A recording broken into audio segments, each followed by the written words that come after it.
ঢাকা বিশ্ববিদ্যালয়ের শিবিরের সভাপতি এই কয়েকদিন আগ পর্যন্ত কেউ জানতোই না সে ফেরাউনের কোলে মোসা যেমন লালন পালন হয়েছে, আমার মনে হয় ওইভাবে উনি কাজ করিস। তারে তো এদেশের প্রতিটি জনগণের অন্তত সংবর্ধনা দেওয়ার দরকার ছিল এই কৌশল অবলম্বন করার কারণে। আর না, অনেক মুনাফিক, অনেক জালেম এখন উল্টা পাল্টা ফতোয়া দিচ্ছে। কেন? এতদিন তার পরিচয় গোপন ছিল, এতদিন মাথায় তুলে আপনি নাচিয়েছেন, এখন পরিচয়টা দেওয়ার পরে আপনার কি সমস্যা? কি আমি চাই এদেশে ছাত্র দল যেমন প্রতিষ্ঠিত হোক, আমি চাই এদেশে চরমনার আন্দোলনের যারা ছাত্র আছে, ইসলামী শাসনতন্ত্র আন্দোলনের ছাত্র যারা, তারা প্রতিষ্ঠিত হোক। আমি ওইভাবে, আমার মন উদার, এজন্য চাই ইসলামী ছাত্র শিবির এদেশে ওইভাবে প্রতিষ্ঠিত হোক। আমার তো ছেলে নেই, আমার মেয়ে আছে।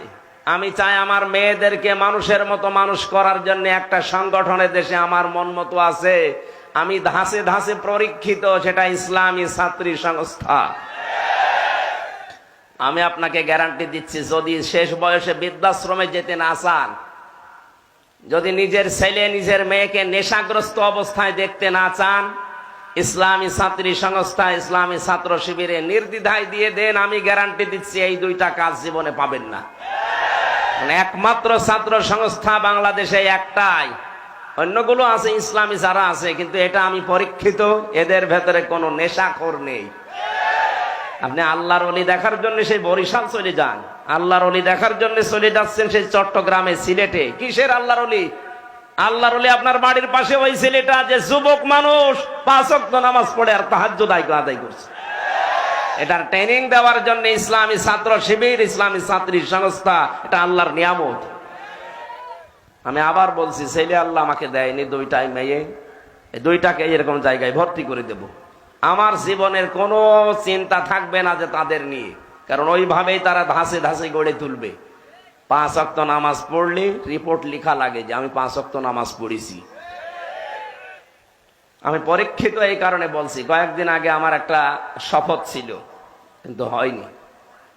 120টার উপরে আমরা প্রশ্ন দিয়েছিল, পারিবারিক জীবন সম্পর্কে 20টার উপরে। আমি সারা দেশে কোরআনের ওয়াজ করে বেড়াই, অথচ আমি এ পরীক্ষায় পাশ করতে পারলাম না, আমার সিরিয়াল আবার পেছিয়ে দিয়েছে।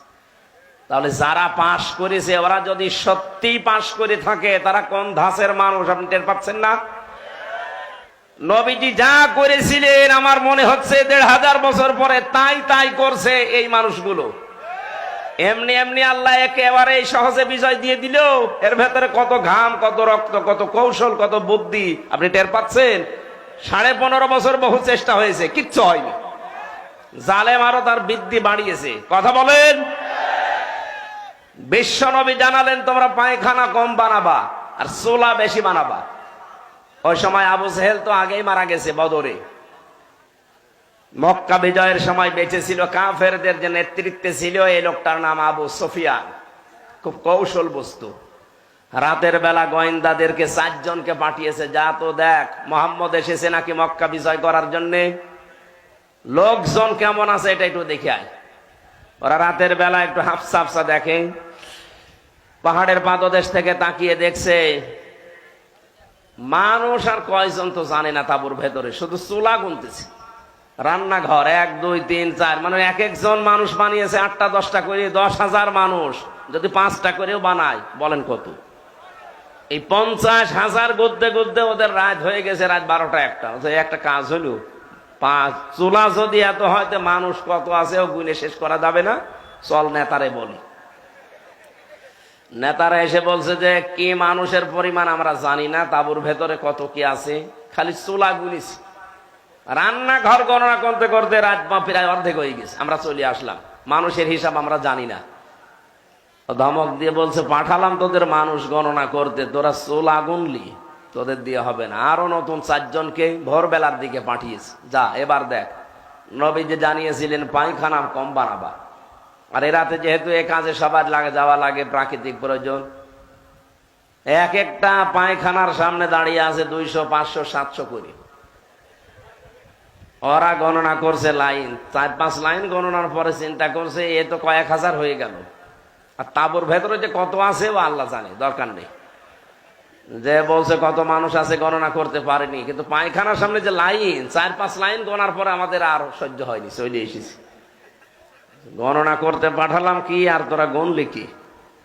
তোদের দিয়ে হবে না, আমি নিজে একা যাব। সকালবেলা গেছি, রোদ পড়ছে যখন, চিকচিক করে তরবারির উপরে 10,000 মানুষ দাঁড়িয়ে আছে সকালবেলা।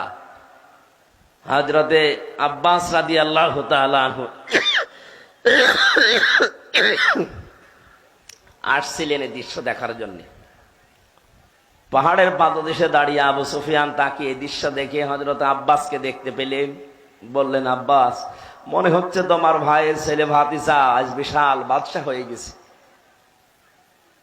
তার মশান কি 10,000 তরবারি নিয়ে একা একা গিয়েছিল, অথচ আজকে এসেছে 10,000 মানুষ নিয়ে। হযরত আব্বাস ওই দিন বলেছিলেন, আবু সুফিয়ান, তোমার চোখ তোমাকে ধোঁকা দিচ্ছে, ভালো করে চোখ মলন করে আবার একটু তাকিয়ে দেখো, এর নাম বাদশাহী না, এর নাম নবুয়ত। নবুয়তের শান আছে, এই জন্য তুমি এখনো দাঁড়িয়ে আছো। নবুয়ত যদি না হতো তাহলে তোমার মতো কাফের এই জায়গায় কল্লা নিয়ে বডির উপরে দাঁড়িয়ে থাকতে পারতে না।